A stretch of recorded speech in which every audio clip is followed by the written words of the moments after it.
আজি আমি অসম প্ৰদেশ কংগ্ৰেছ কমিটিৰ নিৰ্দেশত আমাৰ গুৱাহাটী কামৰূপ মহানগৰ জিলা কংগ্ৰেছ কমিটিয়ে আজি আমি ইয়াত এই সেৱা অফিচৰ আগত আমি প্ৰতিবাদ কৰিছো।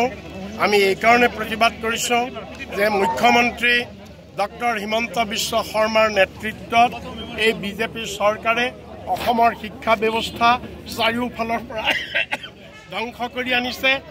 আজি তেওঁলোকে চৰকাৰী স্কুলবিলাক বন্ধ কৰি প্ৰাইভেট স্কুল চলাইছে। কেৱল সিমানেই নহয়, এই চৰকাৰ ইমানেই অপদাৰ্থ, ইমানেই অকমন্য যে এটা পৰীক্ষা তেওঁলোকে পাতিব নোৱাৰে। আজি উপৰ্যুপৰি এই 5টা বছৰত 4টা বছৰত প্ৰত্যেকবাৰে পৰীক্ষাৰ প্ৰশ্ন কাকত লিক হৈছে। ছাত্ৰ ছাত্ৰীৰ ভৱিষ্যত ধ্বংস কৰিছে। এই চৰকাৰে ছাত্ৰ ছাত্ৰীৰ ভৱিষ্যতক লৈ হেতালি খেলিছে। আজি হায়াৰ ছেকেণ্ডাৰী আজি ফাৰ্ষ্ট ইয়েৰৰ এটা পৰীক্ষা, এই পৰীক্ষাৰ যদি প্ৰশ্ন কাকত তেওঁলোকে সংৰক্ষণ কৰিব নোৱাৰে, আজি এখন প্ৰশ্ন কাকত লিক হোৱাৰ ফলত আজি তেওঁলোকে গোটেই পৰীক্ষা আজি তেওঁলোকে পিছুৱাই ৰাখি আমাৰ ছাত্ৰ ছাত্ৰীসকলৰ ভৱিষ্যত আজি ধ্বংস কৰিছে।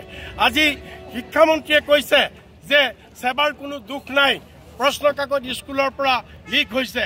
আজি আমি তেওঁৰ বিবৃতি শুনিছো, চাপৰিলে মেঘ নাটৰে, স্কুলৰ পৰাই লিক হওক, সেৱাৰ পৰাই লিক হওক, দায়ী শিক্ষামন্ত্ৰী, শিক্ষা বিভাগ দায়ী, তেওঁ আজি দায়ী সাৰিব নোৱাৰে।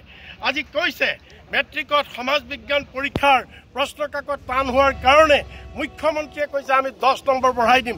আমি প্ৰশ্ন কৰিছো মুখ্যমন্ত্ৰীক কোনে দিলে এই অধিকাৰ? শিক্ষাৰ ওপৰত মুখ্যমন্ত্ৰীয়ে কেনেকৈ নম্বৰ বঢ়াব পাৰে? কি ভিত্তিত তেওঁ 10 নম্বৰ বঢ়ালে? বোৰ্ড কলৈ গ'ল? শিক্ষাবিদসকল কলৈ গ'ল? তেওঁলোকে সিদ্ধান্ত ল'ব লাগে। গতিকে আজি এটা তুগলকী ৰাজ চলিছে শিক্ষা বিভাগত। মহম্মদ বিন তুগলকৰ ৰাজত্ব চলাইছে হিমন্ত বিশ্ব শৰ্মাই, ৰনোজ পেগুৱে।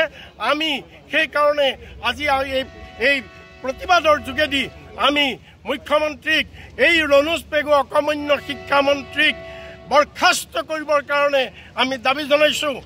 আৰু আমি এই ল'ৰা ছোৱালীৰ জীৱনক লৈ তেওঁলোকে যি হেতালি খেলিছে, ইয়াৰ বাবে আমি ধিক্কাৰ দিছো, প্ৰতিবাদ দিছো। মুখ্যমন্ত্ৰীয়ে ইয়াৰ দায়িত্ব স্বীকাৰ কৰিব লাগে আৰু উচ্চ পৰ্যায়ৰ তদন্ত হ'ব লাগে।